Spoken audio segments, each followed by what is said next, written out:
I've covered Firefly Aerospace in multiple other videos on this channel, including the Alpha vehicle, moon lander mission, failed launches and their future plans. I even covered their cislunar supply hub plans for DARPA's Lunar 10 architecture study. Today, I'll update you on all the news about Firefly. There's a lot to talk about. So, a quick recap on Firefly Aerospace for those not familiar with the company. Firefly Aerospace, a Texas-based space startup, was founded in 2017.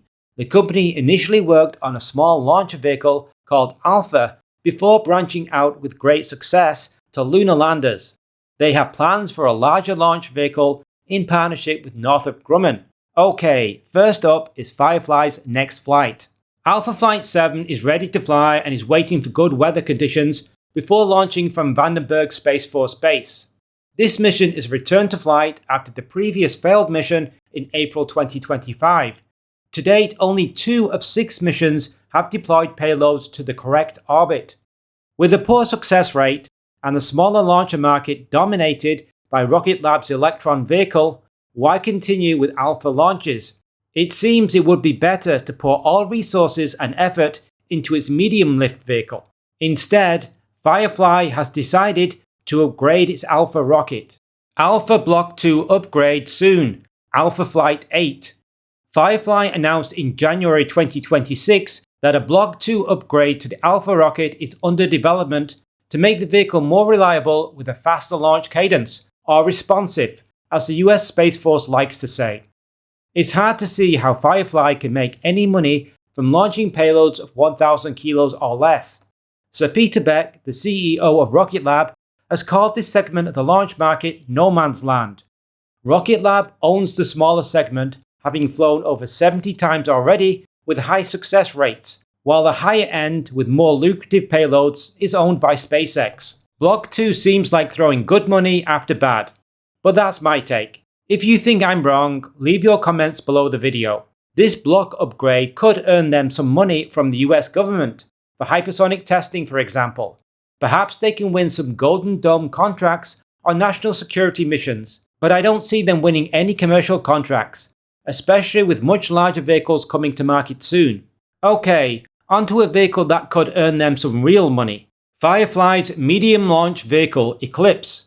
Firefly Aerospace and the giant aerospace company Northrop Grumman are teaming up to develop a brand new medium launch vehicle called Eclipse.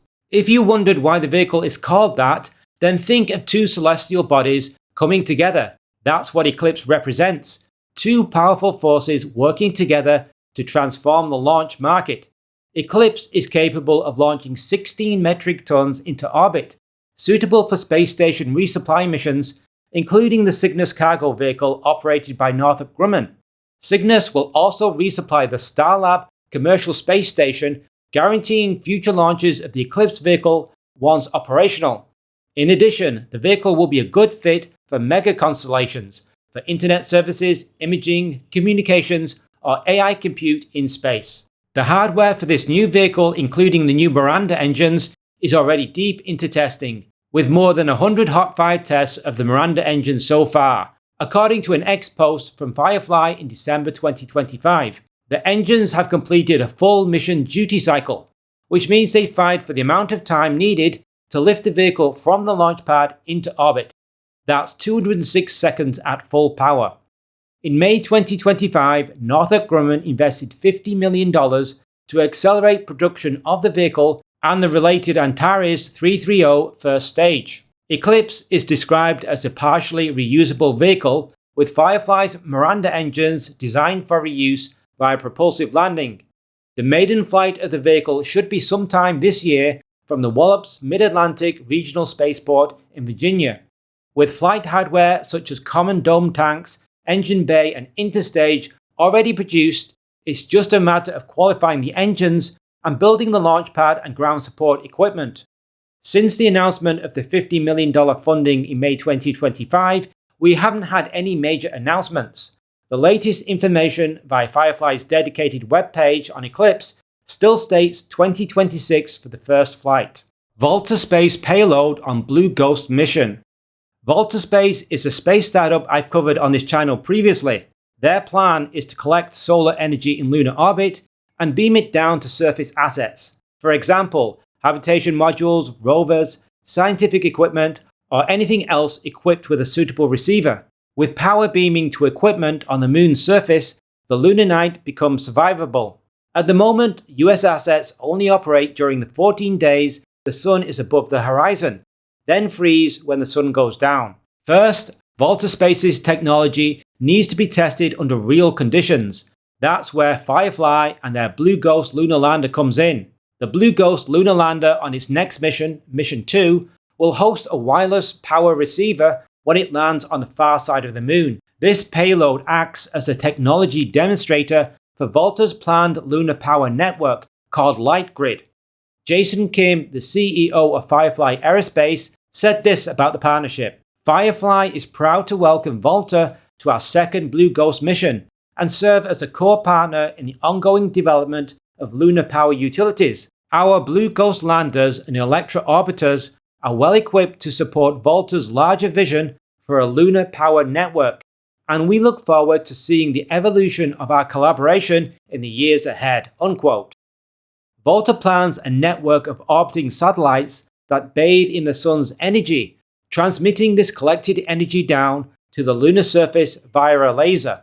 The receiver, called a light port, is integrated into a lunar lander, rover, or other infrastructure. One slight issue though is that no laser system is on the mission, not on the rover or the orbiting Electra satellite. So how does Volta Space plan to test and validate the system? The answer, and this is clever, is that they're going to use the sun as a proxy for a laser. After all, LightPort is an optical receiver and the sun produces optical light, so it should work, at least in theory. In addition, Volta's optical power beaming system could be used for surface-to-surface transmission of power as an alternative to laying miles of cables between power systems and end users. Okay, let's look at future lunar landings by Firefly. Upcoming Blue Ghost missions. Firefly has 3 planned missions to the moon using their Blue Ghost lunar lander. All 3 missions are NASA Eclipse missions. Eclipse stands for Commercial Lunar Payload Services Program, NASA's low-cost method of using commercial lunar landers to deliver payloads to the lunar surface. So far, of the 4 attempted lunar landings under the Eclipse program, only Firefly's Blue Ghost has been 100% successful, with Intuitive Machines landers producing useful payload data but failing to stick the landing. Blue Ghost 2. Can Firefly and NASA repeat their success with their Blue Ghost Mission 2? This time they are heading to the far side of the moon with a bigger and bolder mission. This is a combined orbiter and lander mission. This is essential because there is no direct line of sight with Earth from the far side of the moon. The lunar lander will instead communicate with the orbiting data relay satellite, which sends messages to and from Earth. Firefly is using its Electra Dark orbital vehicle for the Lunar Data Relay Satellite. The mission, once in lunar orbit, will first deploy a European Space Agency satellite called Lunar Pathfinder. Then the Electra Dark vehicle will be deployed in orbit before the lander vehicle descends to the lunar surface. The mission should last for 10 days, if all goes well. The lander will power off before lunar nightfall to avoid interfering with NASA's Lucy Night Radio Telescope. The far side of the moon is exceptionally radio quiet, and that's exactly what NASA wants to preserve. In addition to providing relay services, the Electra Dark vehicle is equipped with an imaging payload to enable Firefly's lunar imaging service, but more about that later. Blue Ghost 3. Blue Ghost Mission 3 is scheduled to launch in 2028. This time the lander will be heading to the near side of the moon. Again, an Electra Dark orbital vehicle is used to provide relay communications and for Firefly to gradually build up its imaging service in lunar orbit. This mission will have a rover to investigate the Groot High-Send domes, a part of the moon that has never been explored. The mission is expected to last 14 days. 6 payloads are currently scheduled to fly on this mission. Blue Ghost 4, and the last scheduled NASA mission for Firefly's Blue Ghost lunar lander is Blue Ghost 4. This mission is expected to fly in 2029. It will head to the lunar South Pole, targeting the rim of Haworth Crater. This mission will operate 2 rovers and 3 scientific instruments. Again, the Electrodark vehicle will be launching alongside the lander and head to lunar orbit to provide communications and commercial imaging services of the lunar surface. The rovers will hunt for resources such as hydrogen, water, and other minerals that could help future manned missions to the moon to be more sustainable by reducing the need for Earth resupply missions. This mission seems more focused on enabling and supporting future manned missions as part of the Artemis program, rather than purely scientific missions like previous missions. I've mentioned Firefly's lunar imaging service a few times already, so let's look at that in more detail now. Firefly Ocula imaging service for the moon. Ocula, as Firefly calls their lunar imaging service, is set to be the first commercial lunar imaging service on the market. As mentioned already, each of the upcoming Blue Ghost missions will include an Electrodark orbital vehicle imaging the lunar surface for up to 5 years. As more imaging satellites join the constellation, revisit times will drop, giving customers quicker access to the latest lunar images. On board each Electrodark satellite is a high-resolution telescope capable of producing 0.2 meter resolution images of the lunar surface from an altitude of 50 kilometers above the moon. In addition to visible spectrum imaging, the telescope can also provide images in the ultraviolet range. This enables identification of mineral deposits on the moon, such as ilmenite, which can trap helium-3 deposits. The imaging service can also help identify future landing sites and enable cislunar situational awareness.